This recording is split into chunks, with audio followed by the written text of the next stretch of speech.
Hello guys, how are you all? Welcome back to my channel. So, today we are gonna see, what if Deku can't see Toru, Izuku x Toru, part 2. So before we start, go check out the author of this fanfic, Expo Decision 999, link is in the description, also subscribe to our channel, and like this video, so let's begin the video.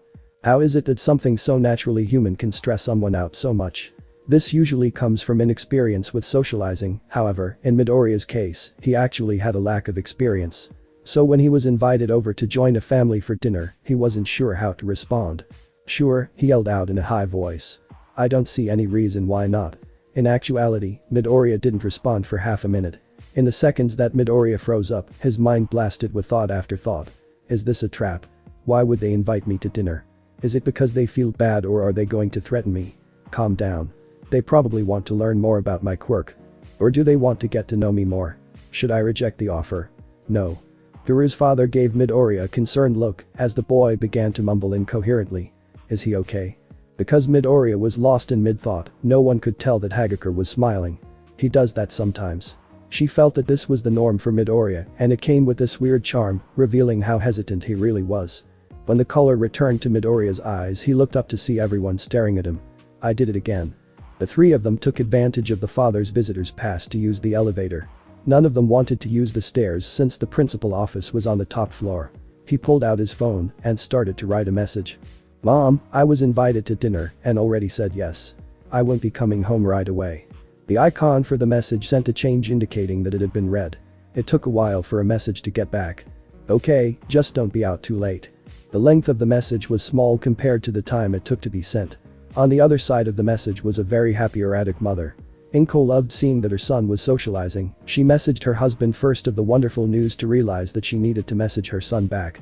As they were making some small talk from the school entrance to the station, Midoriya couldn't help but notice something weird about the shadows. Why doesn't he cast a shadow? He learns that he can't see the changes in how the world influences the quirk user. The train ride was shorter than what Midoriya would take to get to his home. Now they were walking between some houses and streets. The green-haired boy had been in areas like this whenever he played with Bakugo as children. They needed to cross a street and, as they were crossing, where the three of them cast a long shadow. Now's a good time. Mr. Hagakure. The man turns his head to look at the freckle-faced boy. I thought you said you weren't invisible. He pointed to the streets revealing the shadows. Midoriya was the only one with a complete shadow. Both of the Hagakure's shadows only reviewed their clothing, as if two people were walking completely headless. Tashi's body can be seen with his suit, while there was a gap between Hagakure leggings and skirt and she was missing her arms. Midoriya wasn't used to seeing something like this from Hagakure. The brunette girl was the first to respond. That's just a part of my dad's quirk. From just looking at the energetic expression on his face, the father knew that he was going to need to explain it. My quirk is an interesting one. They label it as in existence. It's kind of a hard one to explain. Hagakure rolled her eyes at her father. Why don't you show him when we get home? It's a neat party trick. The boy can see that Hagakure was smiling. In existence. The name itself intrigued Midoriya. Why not? I don't mind getting my hands wet. The man nodded. The three of them moved from the middle of the streets and proceeded to the house. It was a normal-size home with 2 floors. They walked in, removing their shoes at the entrance. I've got to check in on the crockpot before I show you my quirk. He did say that he prepared a stew around noon. This might take a while. Come on, follow me. Hagakure put her bag down and walked to the living room. She turned around to see Midoriya standing still. What are you looking at? She shifted her gaze to see that he was looking at her family picture on the wall. Hagakure was an only child, so it was just her with her parents. Hagakure was positioned between her mother and father, all of them were wearing nice clothing. Oh yeah, each one of them was invisible in the picture. I can't see anyone. Hagakure turned her head to Midoriya. What? In Midoriya's perspective, he looked at Hagakure's face, her hazel eyes, and light brown hair. Then he looked back at the family picture. Inside of him, he felt something. This must be the norm for her. I said I can't see you or your family. He put his hand on his chin. I don't think my eyes can work unless I'm actually seeing the person. The invisible girl grabbed Midoriya's shoulder. Follow me. The two of them sat down on a couch. Hagakure grabbed a picture frame that was on one of the stands. Do you see anyone in this picture? The green-haired boy analyzed the picture. Yeah. I can see a woman. Like the last one, Midoriya recognizes that there were 3 people in the image, however, one of the people was visible. It was a woman in her mid to late 30s with similar features as Hagakure.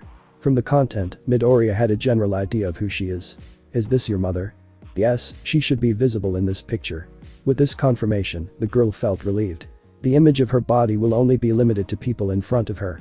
This also brings reassurance to her stealth skills. Should it be?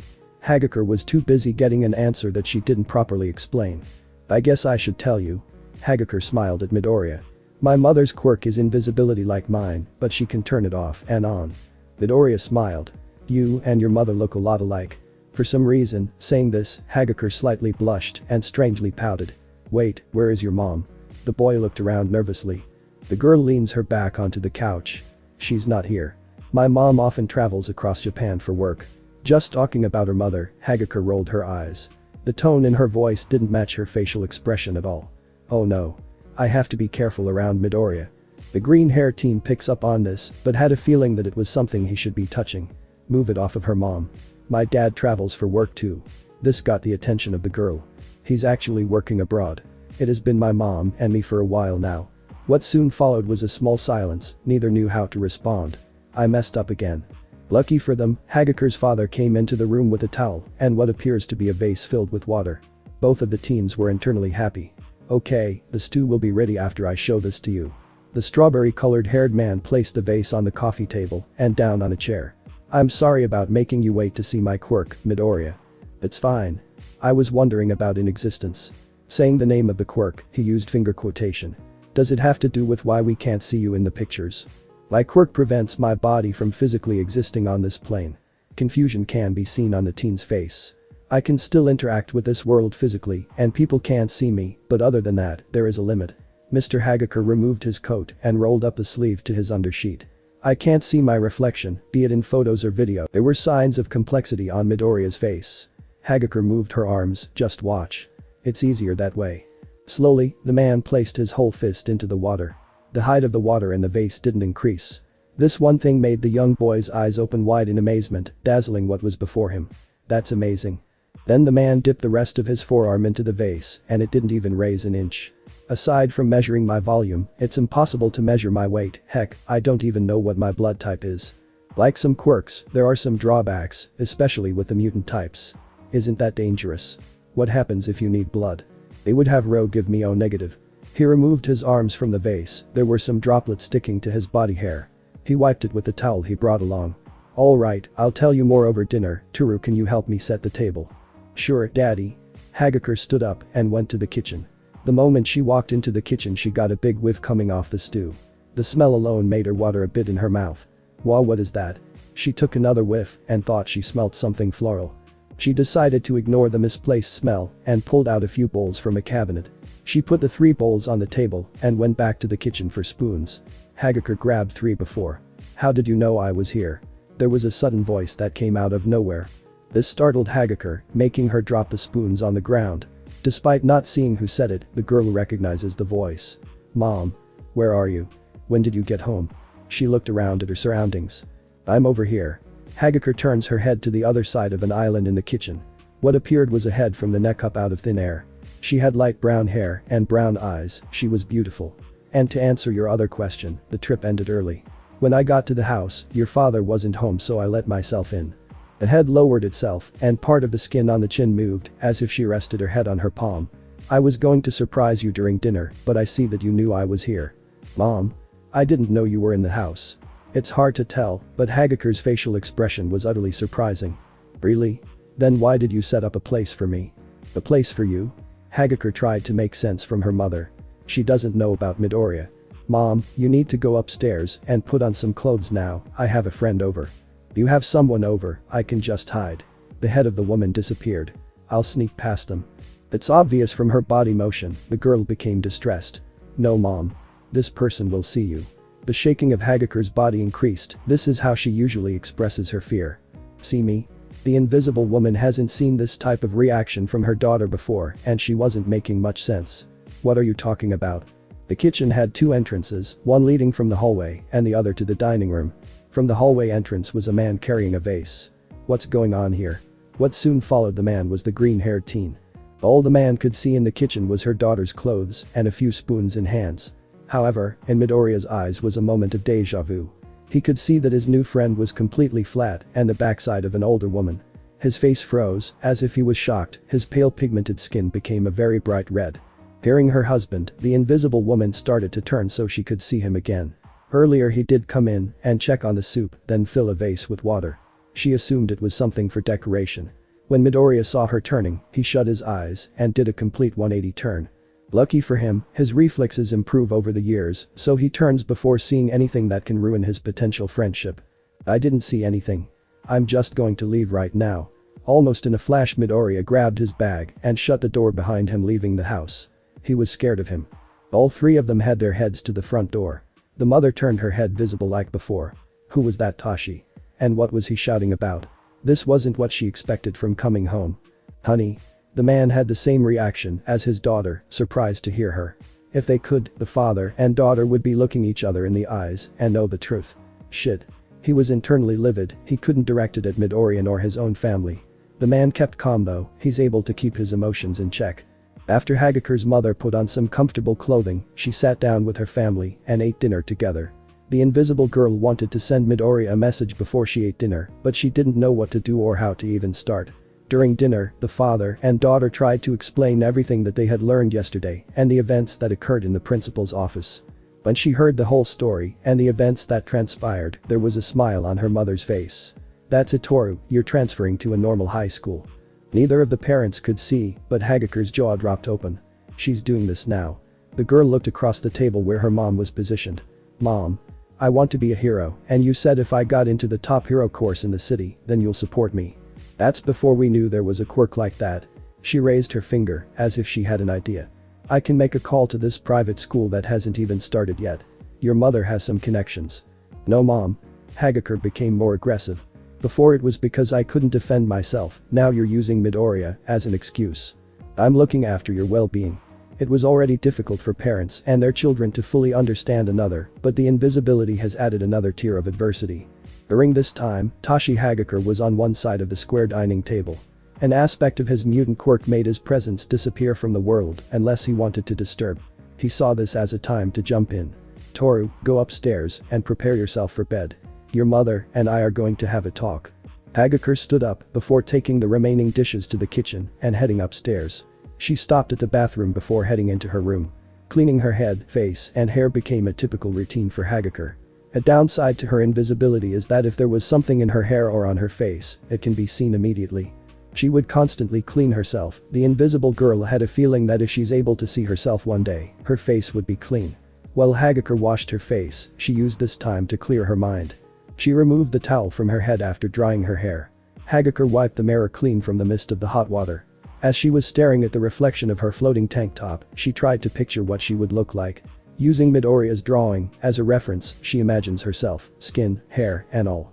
She assumes that her face would be clear of imperfection from how often and intensely she cleans herself. She imagines seeing her own smile. The invisible girl was riding the train to school by herself. There were others on board, but she didn't know any of them. The night prior, she knew that her parents were up discussing Hagakure's future. She knew that they spent all night talking and came to an agreement because by the time she woke up Tashi wasn't sleeping on the couch. They were in deep sleep in their room, still wearing the clothes they wore when Hagakure went upstairs. She left without saying a word. She did however set an alarm for them to wake up when she should be halfway to school. The reason why Hagakure didn't wake her parents was that she didn't want to hear the decision they came to. She recognizes why her mother limited her choice of hero schooling to UA. The school entrance exam every year always tested the students on combat skills in some way. Invisibility has a limit to actual combat, but she accepted the conditions cause it was the only inch her parents gave her. This is what she was thinking before meeting Midoriya. When she heard that there were different points in the exam, she was happy.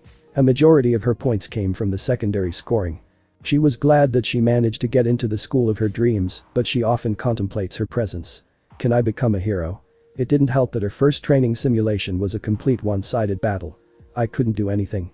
When the train stopped, Hagakure was one of the first people to get off. Who else was getting off the neighboring cabin than a certain green-hair individual?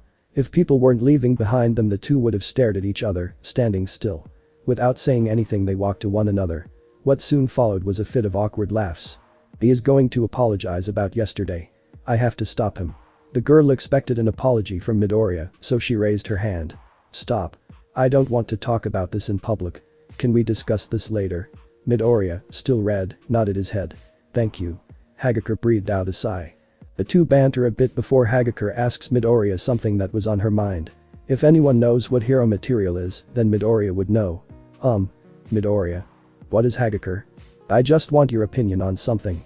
The invisible girl moved her pupils to the opposite side. What do you think of my quirk in terms of fighting and defending? Midoriya's expression sulked a bit. Is everything okay in Hagakure? The green-haired boy recognizes that this question is different from her usual attitude. Why are you asking this? I was thinking back to the entrance exam. A fifth of my points came from fighting the bots, and my parents are questioning my decision to be a hero. There was something weird about her parents' world. Oh. Midoriya got into his thinking position. All quirks have their advantages and disadvantages, Hagakure. Then he remembers the slime incident a year prior when he was quirkless. But to be a hero, it all depends on the person with the quirk. A room full of pro heroes saw what you did and recognized that you have what it takes to become a pro hero. So if it's any consolation, I think you'll be a great hero. Hagakure stared at Midoriya, who probably didn't recognize what he was saying. Thanks, Midoriya. Although she didn't know it, she let out a lovely smile that made Midoriya fluster a bit. If you don't mind me asking, how many villain points did you get on the entrance exam? She saw the drawbacks to Midoriya's quirk, so she figured he must have gotten a group in a single attack. Oh, I got 0 points. Because he was distracted by her gleam, Midoriya blurted out the truth. He then tensed up, squeezing his nose in embarrassment. Hagakure was surprised. The two needed to hear some real laughter, not like the beginning. Izuku and Toru were walking through the school. Classes weren't going to start for a while, allowing the two of them to enjoy each other's company, walking slowly and talking as they went. Hey. There was a sudden shout in the hallway. The voice was on the feminine side. Neither of them recognized the voice, so they ignored it. Eventually, they gave their attention to something that ran and popped out between them. Both of the Hero Corps students jumped a bit for a girl with pink dreadlocks that literally squeezed between them to get their attention. The two of them stopped walking because someone was standing in front of them. Hey, you're the invisible girl from class 1, right? Hagakure pretended to look down at her hands by curving her body and raising her sleeves. Of course, she couldn't see it herself. Yes, I am. The girl rotated her head so she could see Midoriya. That's when he noticed that she has crosshair for pupils. Green messy hair. You must be the one that can see her then. Midoriya raised his eyebrows and the duo faced each other. Before either of them could speak, the mysterious girl got near the two of them. Her voice changed to something more exciting. I have to show you one of my babies, come with me. The girl walked between them again before grabbing an arm from each of them. She wants to show us her kids. Hagakure moved her arm from the pink-haired girl's grasp. She must have done some weight training. For some reason, the girl had an abnormal amount of strength for her size. Midoriya, do you know? Hagakure looked to see her classmate being dragged by the peculiar girl. Midoriya had his nervous expression on. He could easily break loose, but his mind was preoccupied. At the moment he was hooking arms with a girl. She was walking regularly, straight and forward, but Midoriya was walking to his side. If he was less distracted he would have at least fixed the positioning. Ah. The invisible girl sighed. He could have unrestrained himself. He'll be fine. Leaving him be, she walked 2 steps forward before thinking about the situation. The thought of the two being alone for some reason made her unnerved. Babies are cute. She turned around and walked at a faster pace. Curiosity wasn't getting the best of her. Hagakure tried to maintain the same quick pacing as the kidnapper. She wasn't about to run in the hallways to catch up, cause it would have been something weird to see. She stopped in front of the door, letting Midoriya go so she could open it with 2 hands. The invisible girl walked up to Midoriya, who appeared to regain his senses and was now looking inside. The two of them were speechless. Inside were multiple monitors, tools, tables, and blueprints. The overall of the room was clean except for a corner that was a bit messy. That was where the mysterious person was going through drawers to one of the tables. Where is it? Where is it? She was mumbling to herself. Weirdly, the second verse was in a high tone, as if she sung it. Hagakure, do you know who she is? They stumble in, and Midoriya speaks first. I don't know, but this place looks like a lab. Hagakure responded, her eyes lit up seeing something familiar. Isn't that your case over there? Midoriya was distracted by the stuff on the walls to notice what was on the benches. He could see his hero case on one of the branches, recognizing it from the number 18 label and a green legging of her costume sticking out. It is. Here it is. The girl shouted as the drawer was slammed shut. She then rushed to the two. Try this on. She then tossed whatever she had in her hands to Midoriya. He held it in his hands, gripping onto whatever. Instead of looking at it, he stared at the mystery girl with intent. Who are you? Oh. I guess we forgot to introduce each other. In the other two heads, they wanted to emphasize the we. The girl pointed at herself with her thumbs. My name is Mei Hatsum, I'm from the support department of the school, class 1H. What's your name? She's doing this now. The two class 1A students introduce themselves. Hatsum opened her hands so they are facing each other, as if they are parallel. Hagakure Midoriya, she moved her hands pointing at the respected person with their names. Good, now try it on. Midoriya opened the thing that was in his hands. My mask. The boy put his right hand into the neck hole to see his mask that felt slightly heavier.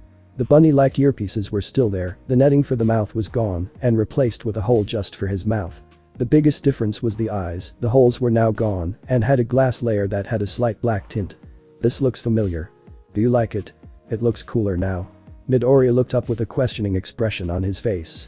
He turned to Hagakure, who admired the mask and nodded her head in agreement. Now put it on and see if you can see Hagakure. What? Hagakure shouted, making sure no one was around. How do you know about that? She started shaking Hatsum's body. She looked to the side. Well. Yesterday, late into the day, Mei Hatsum was in the development studio. She was so happy having a small place where she can put her ideas from paper to real life. At the moment, the girl was working on a pair of hovering shoes. She spent the last 2 days on the shoes. As she was tightening up the last bolt, Hatsum was making plans for her next invention. If I finish these and it works, then maybe I can persuade Power Loader into letting me make that jetpack.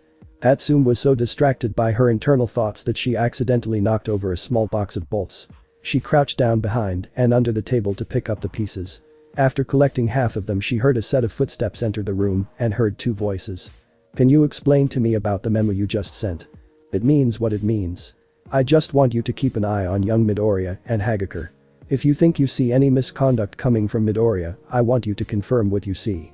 The girl recognizes both of the voices. The first one was strong and coming from the man who gave her permission to work in the studio. The second one was on the higher side and had an accent to it. Hatsum heard it from the welcoming ceremony. The duo was the principal Nezu and her teacher Power Loader. In the memo you sent, you forgot to send a description for Midoriya. I guess I can try and keep an eye on the invisible girl, but I don't know what Midoriya looks like. The mouse bear creature lightly patted his forehead. I guess I did add it to the memo last minute. He has messy green hair. Speaking of him, I bet you already have ideas to block Midoriya's quirk from seeing Hagakure. I do have some ideas, but some of them are leaning more to Hagakure than Midoriya. I may even need to use Midoriya for what I have planned. For now, I have to help a pro and the older students first. If Hatsum was working on one of her babies, then she would have blocked out the noise from her surroundings. Since she was just picking up bolts, she couldn't help but overhear. The voices were fading, making her think they left. She popped out from the deck, the girl was now intrigued. Midoriya. Ha. Didn't they bring his case in here the other day? The girl turned her head and there was a sparkle in her eyes. She grins and starts laughing. Heh heh heh. The two observers were taking in different parts of the stories. Hagakure was internally glad that the school was doing something immediately and was planning something in the long run. On the other hand, Midoriya was studying his mask. There were a few cross stitches on the mask to piece the fabric back together. The part that got both of their attention is when she says she could have developed a solution. Taking a few steps back, Midoriya put on the mask. Lucky for him there was a mirror to his left and realized that the tinted glass made him appear more like All Might. Midoriya could still see his pupils. He looked to his supposed invisible friend who was still visible. The tint was as if he put on a weak pair of sunglasses. It's not working. Walking between the two of them, Hitsumi looks left and right. Is it on? Just from the motion of Midoriya tilting his head, he can tell that he was confused. The switch should be on the back, you know what? Let me do it. The girl basically wrapped her arms around Midoriya's head, getting in close. They were face to face with one another. The green-haired boy felt that the girl was staring deeply into his green eyes, but in actuality, she was looking through him, trying to turn on the mask. With a click from his mask, the girl backed off. How about now? In Midoriya's vision, the light he sees around his surroundings darkens a bit, however, they do not function the way they were made for. Midoriya shook his head from side to side, giving a response. It didn't work. It was Hagakure that answered Midoriya. She sounded disappointed by her tone. Why do you sound so depressed? The pink-haired girl grabbed the floating uniform from the shoulder of the jacket. This is a good first try if you consider I know nothing about your quirk. That baby limits the passing of light from certain frequencies. Now we know that we should try something else. After all, failure is the mother of invention. Hatsum felt the invisible hair coming from the girl. She was tempted to yank a stand until she noticed something that made her jump. If Hagakure wasn't invisible, then she wouldn't have noticed a clock on the wall. He's coming. Who's coming? Hagakure asked in a worried tone.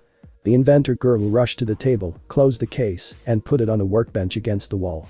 Power loader. He usually comes around this time. If he sees you, we'll get in trouble. Trouble? Why? Yes, trouble. I need his permission to work on hero customs. She was pulling out boots that she had been working on the other day. Midoriya and Hagakure thought why and showed from their body motions despite neither of their faces being shown. I figured it would be okay since you guys aren't heroes yet or have a license. There is other stuff I wanted to test out to find me later. Hatsune turned the two of them around and started pushing their backs out of the doorway. The door was closed behind them and they heard metal slamming against metal. Remembering that the power loader was coming, the two of them rushed down the hallway around the corner. Taking advantage of her invisibility, Hagakure leaned her head around the corner. Do you see anything? Just when Midoriya asked the question, Hagakure responded. I think I see him. It's a small shirtless man with a metal helmet covering his head. The power loader usually wears a large helmet that resembles the head of a dinosaur. Is he wearing one? Yes. Hagakure turned around. I don't think he saw Midoriya, you're still wearing the mask. Midoriya frantically tapped his head, feeling the fabric and wires within the mask. Oh no. In one go, Midoriya pulled off the mask. We can't give it back now. Looking at it carefully, he found the switch to the mask and turned it off. I'll keep it for now. The way Midoriya phrased what he was saying, it was as if he had admitted defeat.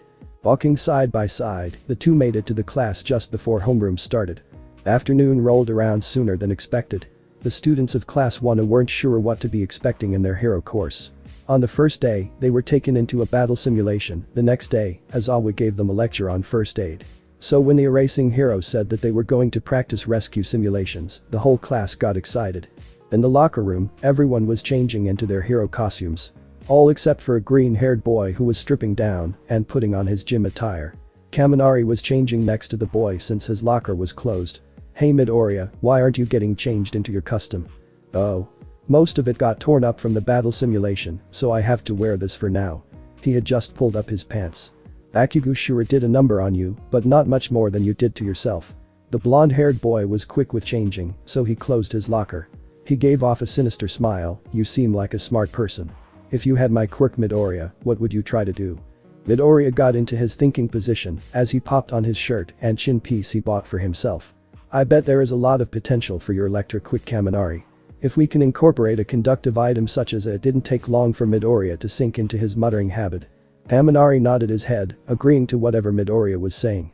He averted his eyes to the left of Midoriya's head to see Mineta already in his hero costume standing by the door sticking his head out. After a while of Midoriya's mumbling, the small high schooler raised his hand into the air giving a thumbs up. He turned around and walked to the other boys. Okay, we're clear. Hearing that they were clear, Midoriya snapped out of his mumbles and saw it was just the three boys in the locker room. Oh, I guess I got lost in my thoughts again. Let's hurry and catch the bus. The freckled boy tried to pick up the stuff and put it in his locker. Slow down Midoriya, we have a question we want to ask you. Midoriya looked at Mineta wondering if he wanted insights from Midoriya's perspective too. You got to give us the details on Hagakure.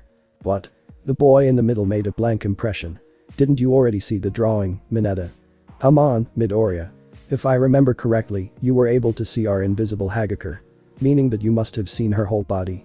Kaminari's face became red with steam coming from his nose. Midoriya developed a blush and became too flustered to respond. Mineta took advantage of Midoriya's silence and asked another question. Tell us about the sizes and shapes.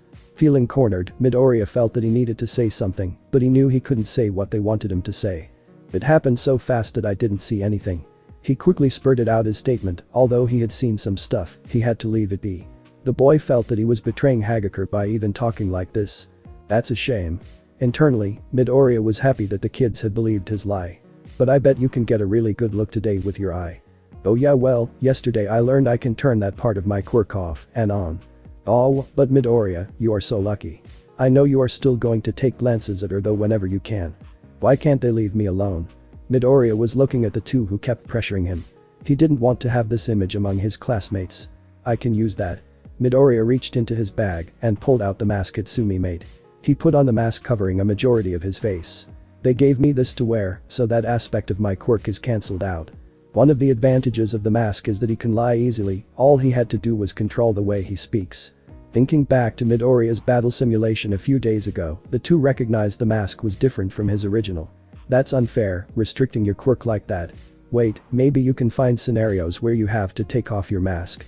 Kaminari smiled and shook his head at Mineta's comment. Midoriya was praying for anyone to help him out of the situation. That was until Iida popped his body through the door.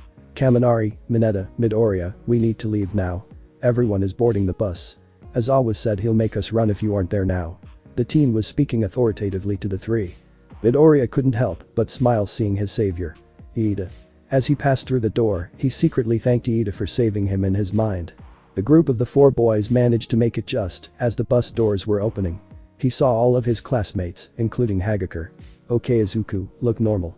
You are not supposed to see or react to her movements, she's invisible. He had to constantly remind himself how to act. When he caught a glimpse of the backside of the girl, Midoriya forced his mind on something else. All Might, Endeavor, Hawk, Best Jeanist, he started listing the ranking of the heroes. Iida tried to instruct everyone to get into a line, but it just ended up being crowded at the entrance. As Midoriya waited for his time to leave, Uraraka noticed the change in Izuku's clothing. Oh Deku, you changed your mask. Why did you do that? From what was being heard, Hagakure turned her head to see what she meant. No one could tell that she was surprised that Midoriya was wearing the mask. Not even Midoriya had noticed. Yeah. There's a lot of reasons. Midoriya smiled, thinking back from the morning. I heard that it looks cooler if it's like this. And I kind of like it. Midoriya noticed that Hagakure was staring at him and she was happy hearing what Midoriya said. From looking at Midoriya, Hagakure figured out the other reasons why he put on the mask from seeing him coming out with Mineta. All of the students of class 1 took their seats, Iida raised to the teacher up front who was driving the bus. Aizawa-sensei, everyone is accounted for. Take your seat, Iida. Without so much as a second between his order, Erasure Head moved the bus causing Iida to fall over. Midoriya felt confident that the problem with his issue had been solved. At the moment all he had to be worried about was school, as the class went to the unforeseen simulation joint. Those were villains. Hagakure's mind was still lingering on the events that happened merely hours ago. It was really an unforeseen event at the USJ. She was coming back from school and was already in front of her home. Today would mark her first interaction with people who had the intent to kill. Although she didn't fight anyone because Todoroki was freezing everyone at their feet in the landslide zone, she managed to feel the killing intent coming from each one of them. The interesting part was that she didn't feel overwhelmed. Hagakure was definitely scared, but she calmed herself and managed to think rationally. Which is why she was able to avoid Todoroki's ice moves. Aside from the villains, a green-hair individual was bothering her. Midoriya will be fine. He was still conscious in the ambulance. Aside from Midoriya, all of the other students managed to sustain little to no injuries. None of them were allowed to visit him in the hospital since he needed his rest. Hagakure walked into her home, she knew that she needed to do something before her parents told her about their decision. When she turned around from closing the door behind her, she was rushed by a figure that quickly tightened a grip around Hagakure. The invisible girl, of course, was startled, but she stopped resisting when she realized who was hugging her. Mom. She didn't respond, instead, she just tightened her grasp. Hagakure decided to embrace her mother's presence too. Toru. Hagakure can hear her mother constantly mumbles her name, some tears are running down her face, and the invisible girl can feel it. I love you too, Mom. Black spots started to appear on the back of the woman's shirt. They were coming from the invisible tears of Hagakure. When she first saw the villains, she remembered that she didn't leave her parents the right way that morning, that was stupid. They stayed clinging to one another for a minute in silence. Hagakure tried to move back, but felt another presence around her. Neither of them noticed or felt it when the father joined in, but he had an arm on both of them. Hagakure was sitting across from her mother and father. Moments ago, they were tightly gripping each other in their arms, cherishing the gift that is their presence. Now they were positioned so they could see one another in the living room, that is if the parents could see Hagakure. She was waiting in anticipation to hear what they had to say, cause it'll determine her future. The woman reached to a side table next to the couch, grabbing an oddly large book. She handed the book to Hagakure. Toru, please have a look through this book. As if it was floating in air, Hagakure grabbed the book and started to analyze it. The invisible girl instantly showed a face of confusion from looking at the symbol on the cover. Shiketsu High School 20XX Yearbook. The girl grabbed hold of the book from her parents. The reason why she recognized the symbol so fast was because Ketsubetsu was the original high school she was going to apply to. Hagakure was well aware that her quirk had potential and limitations in its own way, so she restrained herself. Why do we have this? The father grinned a bit, he often enjoyed seeing her daughter act surprised. It's your mother's yearbook when she was a freshman. Tashi moved his finger in a circular motion, why don't you try finding your mother's photo? Hagakure flipped through the first couple of the pages and found the freshman section.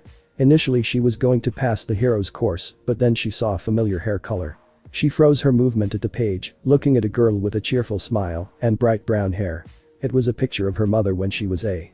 She was in the school's white button shirt and the hat with the school's logo on her head. Just below her name was another name, the vanishing hero. Invisible girl. Mom? You tried to be a hero. Mrs. Hagakure started to run her hand through her hair and smiled a bit. That was a long time ago. In her mind, she still couldn't believe that it has been more than 2 decades since that picture was taken. There's still a lot you need to learn about this family. Hagakure was getting slightly agitated, she didn't know exactly what to say. However, there was a word forming in her mind, starting with a H and ending in hypocrite. You and I are more alike than you think, Toru. I wanted to be a hero when I was your age, but I went to the general studies department the next year. No one could tell, but Hagakure's jaw dropped while the father wasn't even fazed, as if he was already aware of the situation. You probably want to yell at me right now, but let me finish. Over the years Hagakure spent raising their daughter, the 2 parents developed a sixth sense in predicting her thoughts. That picture is a lie. Her tone started to change. That picture was taken near the end of the year and I was powering through it. After trying some internships in a few agencies I learned the truth about being a hero.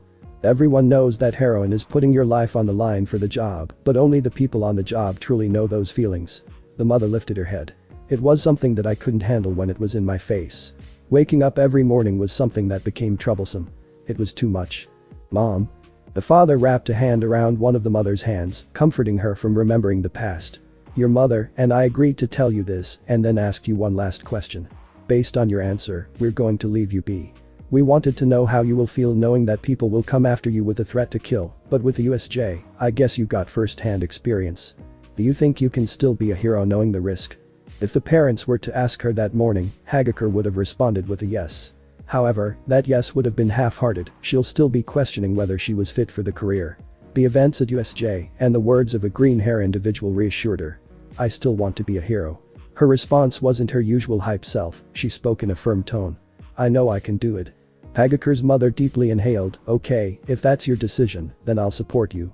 She walked over to her daughter and hugged her. Hagakure started to tap out for air, making her let go. The family proceeded that evening like usual, limiting the invisible girl to 3 questions about her mother's new past. In a hospital located near the USJ, there was a room with 2 beds. In one of them was All Might in his weakened form and Izuku Midoriya in the other. Recently, Recovery Girl used her quirk to heal All Might's injury and Midoriya's legs. It immediately drained All Might of his energy, putting him into a deep slumber. While Midoriya was shifting from a half-awake and sleep phase. He couldn't fall asleep, the thoughts of the villains were still lingering with him. All Might did discuss with him the importance of being a symbol, but this wasn't something that can be shaken off in a thought. Midoriya was tossing and turning in his bed, he couldn't sleep. He looked over to one of the nightstand next to him with some blank sheets of paper and a couple of pens. That club was helpful in middle school. Due to the events at the USJ, the students of UA were given the day off, not just class 1A, but all classes and grades. Despite not having school that day, Hagakure still woke up early. With the spare time she had, the invisible girl trained. By the time the sun had completely risen, she already put her miles in and started some weight training. She was going to put in more time for her routine, however, her day off wasn't completely free. All of class 1 were given time to go to the police station and give their statement at a police station that was close to the school. Hagakure cleaned herself up, placing her hair in her usual ponytail. The invisible girl put on a light red shirt and brown shorts. As she was putting on her top, a thought crossed her mind. I guess this doesn't match my hair anymore. Hagakure left her home, not before letting her parents know she was leaving. She already knew where the station was, a few blocks from the school. It was just a simple train ride and a walk before she got into the station. I'm going to bring a lot of villains here. Inside the station, she walked up to one of the officers behind the counter. Good morning. I'm here from the UA. To give my report about the USJ, here's my school ID. The man behind the counter lifted up his head, he was doing a crossword puzzle. Okay. The detective is already doing an interview, so you have to wait. Or she could come with me. A man with the head of a dog crept up on the officer. Chief. He slid the newspaper across. The man moved around and opened a door that led deeper into the station. Come along, it won't take too long. Hagakure soon followed suit. The interview was very simple, she was asked what happened that day and what she did. Then she was instructed to give a description of everyone she saw, physical and quirk description. It didn't take more than 10 minutes. Okay, and we are done. The man shut the book. That's it. Despite not seeing her physical expression, the man picked up her feelings from her tone. "We could have done this after the USJ." The chief opened the door, holding it open like a gentleman. "Yeah, but we like to assume that there is some trauma to these kinds of events and let everyone meet their family first, letting them know they're alright." When the two of them left the room, Hagakure looked down the hall to see a certain green-haired individual with a plain-looking guy in a trench coat. "Midoriya." "Hagakure?" Midoriya was surprised. "Were you giving your report too?" "Yeah. I'm surprised it didn't take 10 minutes. "Wait, you took 10 minutes, mine was half an hour long." The man next to Midoriya tapped his binder. "That's what happens when you offer to draw all the villains you see and give a verbal description for each." As he tapped his binder, a couple of pieces of paper slipped through, revealing high-quality images of a man covered in hands and a black mist object. The plain man picked up the slips of paper. "Your eyesight is a gift and a curse." He looked back at Hagakure and spoke in a shameful manner. "In more ways than you think. Well, knowledge is power in this world. Thank you too for your cooperation." The grown man started to lead the two high schoolers to the entrance of the station. "I'm sure the two of you are going to make great heroes in the future. Have a safe trip home." Before they knew it, they were escorted outside. Not wanting to stand still, Midoriya started walking towards the station and Hagakure soon followed. "How do you feel about Hagakure? I mean, how are you handling the attack?" The not-so-invisible girl looked up. "I know it's strange, but I actually feel better now than I did going in." "What about you though?" She examined the Midoriya, up and down, she could see a layer of bandages below his shorts. "The villains must have done a number on you if you were taken into an." As she spoke, she noticed Midoriya was becoming embarrassed. She remembered the trial battles that they did with All Might. "You broke your own legs, didn't you?" "Yeah. I wasn't thinking and just jumped right in." Midoriya responded just when the two of them walked onto a street neither of them were familiar with. There were an assortment of stores and restaurants along the way. Right at the corner of the street where they turned, there was an arcade. This street looked new. Hagakure was commenting on how everything was fresh. "That's because it is. There was a villain with a shockwave quirk that destroyed this whole place. They must have finished construction." Midoriya turned around to see that Hagakure's head was looking to the left as they walked. She was eyeing a large claw machine right in front of an arcade, one that was supposed to draw people in. Looking at where she was staring, Midoriya knew that she was looking up a large chicken plush. "Hagakure." "Yeah. You were staring at that chicken. Do you want to try and win it?" The girl bit her lip and looked at her watch. "There's plenty of time."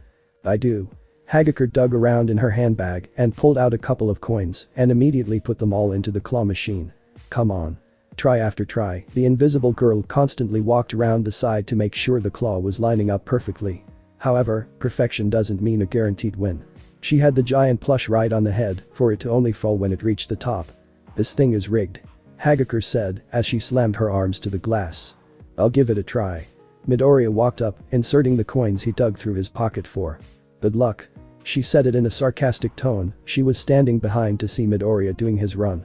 "You're never going to get it." The green-haired teen wasn't moving to the side of the machine, rather he just guessed. The machine's timer went off and the claw dropped. The front lining was good, sparking joy in their eyes, however, that soon disappeared when it fell behind the chicken. "Better luck next time," Hagakure said as she slammed him on the back. For her jaw to only drop when she saw the doll raise. The claw grabbed the plushes from behind. Both were amazed as it shifted across and dropped down the chute. The girl grabbed it and turned to Midoriya. "How? That must have been a 1 in a million grab." "I'm just lucky." Midoriya just smiled, he always had luck when he tried collecting All Might's figurines. However, the luckiest moment for him was when All Might gave him one for all. The two walked on, Hagakure had her plush beneath her arm and Midoriya was observing anything that stood out. The store that the two of them were staring at was called Boba Tea Shop. "Let's grab a drink to celebrate our win against those villains." She wasn't pointing to the store with a finger, rather with her hand and arm towards the store. It's a habit she developed to emphasize a lack of visual aid. The sudden raise in her arm disturbed the green-haired teen. It wasn't the fact Midoriya didn't want to say yes, but rather, the teen lacked any experience in this type of situation. Internally, he felt uncomfortable and became short of breath. He doesn't know how, but he managed to put out a word, "Sure." They entered the store and ordered. Midoriya got a mint-flavored drink, while Hagakure wanted to try a clear special. They sat down, and Hagakure took a photo of their drink and posted it on Instagram. The teens enjoyed boba and one another's company. Midway, Hagakure asked Midoriya a question that was on her mind. "How were you able to draw so well?" "Oh." He took a sip from his drink. "When I was in middle school, I was in an art club." What Midoriya was saying wasn't a lie, he did join the art club for the first and second year in middle school. He would have stayed longer if it wasn't for his exercising schedule. He joined cause was good at drawing people, but the true intentions were to make friends. However, he was unable to click with a few members, always feeling anxious. After that, he practiced by himself, perfecting his gray shading and realistic drawings. When the invisible girl was going to ask a follow-up question, Midoriya stood up. "Excuse me." The green-haired boy was embarrassed as he walked towards the back where the restroom is. Nature called for Midoriya and Hagakure took out her cell phone. When they were talking, her phone vibrated a couple of times. Ashido Mina, her newly pink-skinned horned friend, messaged her a couple of times, asking about where the store was. Then she sent something that made her chuckle. "What's so funny?" Midoriya returned from his small trip and sat down. "It's nothing." Mina saw the picture I posted online and she started messaging me. She then turned her phone to Midoriya. She sent something funny, see? Just then, there was a ding on her phone and Midoriya read the message. Hagakure wasn't sure what he read, but it made him steam up. The invisible girl looked back at her phone. "GTG girl, enjoy the rest of your date P." She looked back and connected the dots. "You said this is a date?" Midoriya exclaimed. "Is this a date?" Hagakure looked at the nervous green-haired boy. "He's such an introvert." Hagakure couldn't help but lightly grin, thinking how he is a unique individual. "No, this is just two friends hanging out." She was going to ask if he had hung out with friends, but had a good idea of the boy's answer. Not wanting to embarrass him any further. The two of them finished up their sweet drinks and headed to the station. The rest of the way, Midoriya felt kind of tense. He was wondering if Mina texted that message because she was having fun or do other people think of them like that. He has seen her naked. No. Don't think about that. The two rode the train, continuing talking about their own experiences in the USJ. And finally the train stopped at Hagakure's station. "See you in school tomorrow." She waved and let through the automatic doors. "Oh wait." Midoriya stood up and turned his backpack to his front and pulled out a manila envelope. "Here. This is a gift/apology for your parents." He handed the envelope to his friend, who noticed that it was sealed. "My legs were broken in the hospital, but I could still use my hands." Midoriya raised his hands and did a bit of jazz hands. From that action alone, she figured out what's in the envelope. "Midoriya, you didn't have to."